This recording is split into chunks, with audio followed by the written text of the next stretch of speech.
Thank you so much. My friend, second gentleman, Doug Emhoff, you've done us a great honor by visiting the department. It's been a real pleasure for us to be able to host you.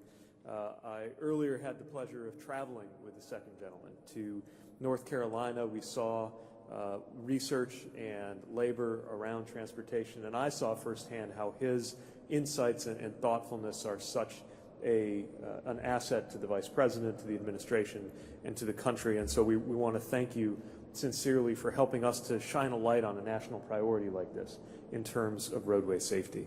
And I hope you will bring our thanks and greetings also to the Vice President, whose leadership has been so essential in getting the bipartisan infrastructure law, among many other achievements that are going to help us to drive this policy. Likewise, I am so thankful to serve in an administration led by President Biden, whose personal commitment to the issue of safety on our roads helped make today possible. We are so fortunate that Deputy Secretary Polly Trottenberg, who you heard from a moment ago, is such a leader in this, has been a leader in this area long before either of us held our current assignments. Congresswoman Eleanor Holmes Norton, thank you for your leadership, both for the district and specifically on the issue of transportation infrastructure nationwide. We're so thankful for your leadership role in committee and your insights throughout this process. To Mayor Bowser, who couldn't be here today, but is such a well-respected leader in this area, has been certainly since we were fellow mayors, and is represented so well today by Director Lott. Thank you, Director, for the great work that's going on that I experienced personally as a frequent user of your really best-in-class bike lane infrastructure, and more broadly as somebody so committed to roadway safety.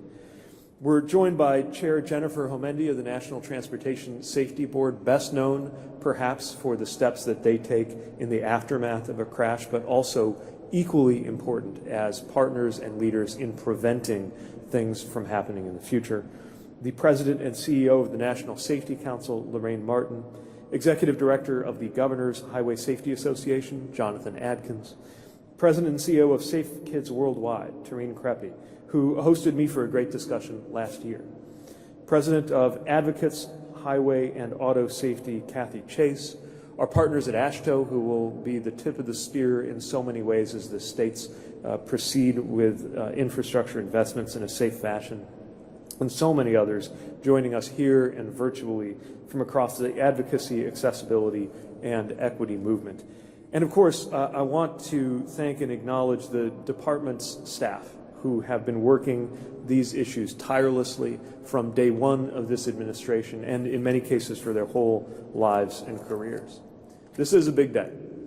We are here to talk about safety on America's roads, streets, and highways.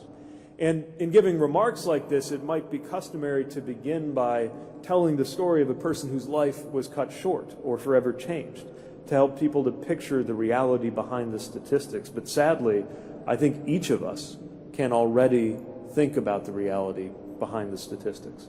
I think every one of us can close our eyes right now and picture people we've known, friends, family members, a high school teammate, a coworker, someone whose life needlessly ended far too soon because of a crash on our roads. If you think about what that means, the fact that every one of us can think of people lost and speak of it as a sad but universal truth. It is as if we were living through a war. It is as if it were normal. And certainly you see that in the kinds of numbers that we live with. We have for years been averaging almost 3,000 deaths per month on our roads. So added up in the last decade, we have lost more than 350,000 lives on America's roadways. And things have gotten worse during recent years as people drove at higher speeds, more recklessly, more distracted. We're going to be posting as a department our official fatality data for the third quarter of 2021. And I need to tell you, looking at the preliminary numbers, it's not good. This is a national crisis. When we look deeper at the numbers, we notice two things. One, it is disproportionately impacting some Americans more than others, people of color, Native Americans, low-income communities, people in rural areas more likely to die on our roads. And yet the other thing that we see is this crisis indeed affects everyone, claiming lives from people of every age, every race, every income level in rural communities and big cities alike. We cannot and must not accept that these fatalities are somehow an inevitable part of life in America. Think about the fact that when somebody's about to get in the car or go somewhere, we might say, drive safe. We don't do that with most other routine, everyday activities in civilian life, partly because we have, as a society, acted to make sure that more and more everyday activities are certain to be safe. When somebody's headed to a restaurant, we don't say, eat safe today, because food is far safer thanks to the food safety laws of the early 20th century. We've acted to make American workplaces safer, realizing that on-the-job deaths are unacceptable. Of course, there's more work to do in that area, but your workplace is 1/5 as likely to be deadly today as it was before OSHA took effect 50 years ago. So when it comes to roadway deaths, we have a crisis that is urgent, unacceptable, and preventable. We know that roadway deaths are preventable because some places are doing a better job at preventing them than others. Canada's traffic fatality rate is about half of what ours is. In Europe, it's about a quarter. And it's not like there's something about Americans that causes this intrinsically, because we can look around our country and see that some places are doing better than others. Hoboken, New Jersey went 3 years without a traffic death. Fremont, California dramatically reduced their crash rates. New York City saw steady, significant declines in deaths before COVID, as the Deputy Secretary mentioned. And these improvements, of course, didn't come on their own. They happened after each of those places adopted new policies around traffic safety. We also know road deaths are preventable because across the U.S., roadway fatalities and the fatality rate declined consistently for around 30 years before stalling during the last decade, and now, as I mentioned, going back up in more recent years. I've spoken about roadway safety with everybody who will listen. I've talked about it with the President, the Vice President, leaders in Congress, state, local officials, advocates, car manufacturers, people of every political and professional background. And as we have spoken and as I have listened and learned from so many experts, one thing that's very clear is a universal agreement that we should be doing something. The question is, what will it take? So let's talk about what it'll take and what we're going to do. The first thing it takes is a strategy with the resources and programs to deliver on that strategy. That's why today we are proud to launch the National Roadway Safety Strategy, a true first. It represents a comprehensive plan to significantly reduce injuries and deaths on America's roadways. And with America's 3 principal roadway safety agencies aligned, the Federal Highway Administration, the National Highway Traffic Safety Administration, and the Federal Motor Carrier Safety Administration, we are embarking on a safe system approach. Experts embrace this approach to lowering risks by building multiple layers of protection: safer roads, safer people, safer vehicles, safer speeds, and better post-crash care. People make mistakes, but human mistakes don't always have to be lethal. And in a well-designed system, safety measures make sure that human fallibility does not lead to human fatalities. That's what we will be doing for America's roads with the National Roadway Safety Strategy and the safe system approach that it embraces. Now, often there's a great strategy out there, but it's limited by a lack of resources. That's why we are so fortunate in this moment to be able to meet the moment with unprecedented safety funding and vital new programs impacting safety, thanks to President Biden's bipartisan infrastructure law. That law creates a new Safe Streets and Roads for All program, providing $6 billion to help cities and towns deliver new comprehensive safety strategies, as well as accelerate existing successful safety initiatives. It will protect not only drivers, but all road users, including people who bike or walk or use a wheelchair. Pedestrian fatalities, as the second gentleman mentioned, have been increasing significantly faster than overall roadway fatalities, and we need to address the safety of those outside as well as those inside the vehicle. The infrastructure law also creates additional funding, increases funding for the Highway Safety Improvement Program by over $4 billion. And earlier this month, President Biden launched the biggest investment to fix our bridges since the interstate highway system, which will help make bridges safer for drivers, passengers, cyclists, and pedestrians alike. Now, the National Roadway Safety Strategy is not just new programs and funding, it also makes our existing safety programs more ambitious, more coordinated. Tools like our vehicle rating system, our guidance for the design of roadways, and our requirements for state driver licensing agencies.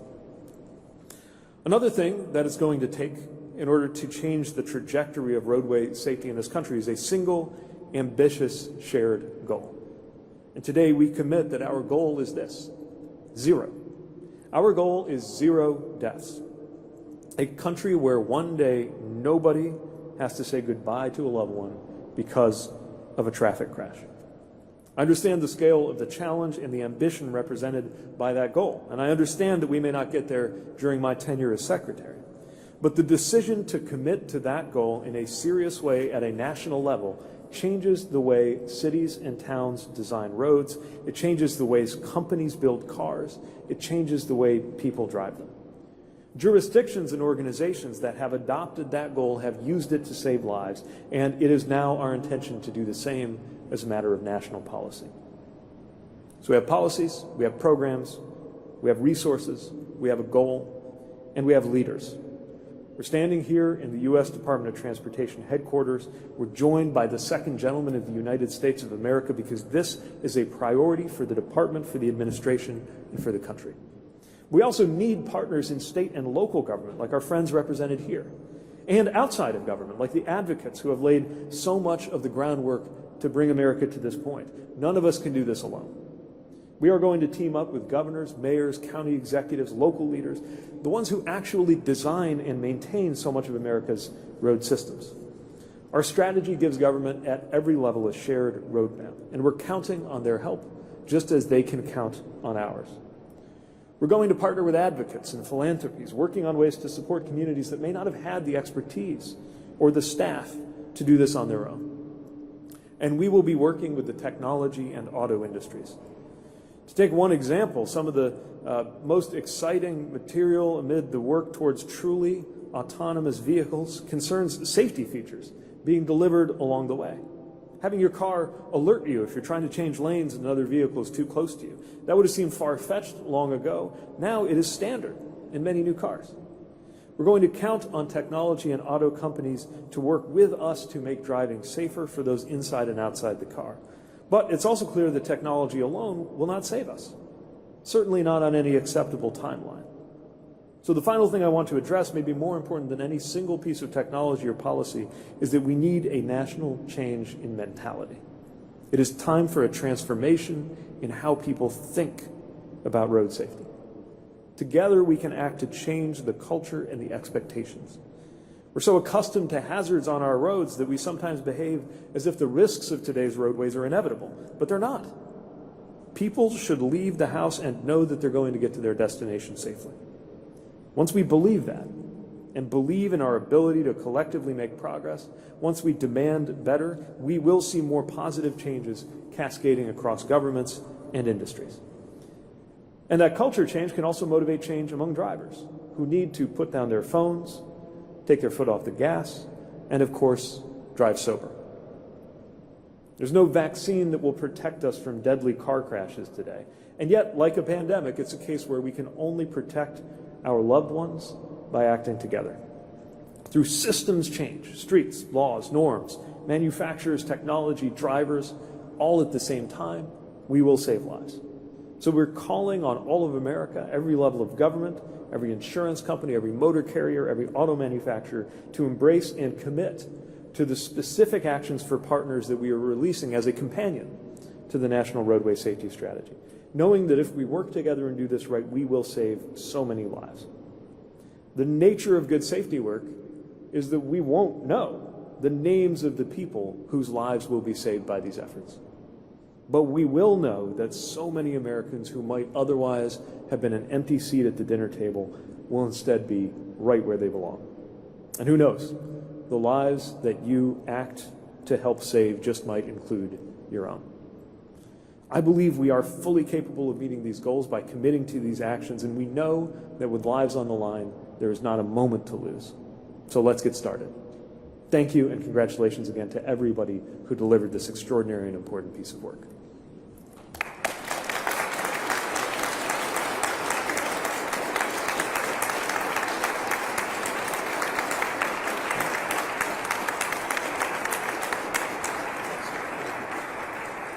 And I think we have some time for media questions. Danny can quarterback. Sure. We'll take some questions. Please keep them on topic to road safety. Anyone have any questions? Hi, I'm Rachel Forrest with Unveils. I was wondering if we had a timeline for the NHTSA Q3 release. For which now? The NHTSA Q3 release for Texas companies. We don't have a date to share yet, but I'll refer you to NHTSA for more on that. As you see in the safety strategy, there's kind of near, medium, and long-term actions, but a lot of this is programmed in the immediate rulemaking agenda. And sorry, I think you were referring to the cars data that will be out. Oh, sorry, the data, yeah, that's imminent, right? Yep. Okay. Anyone else?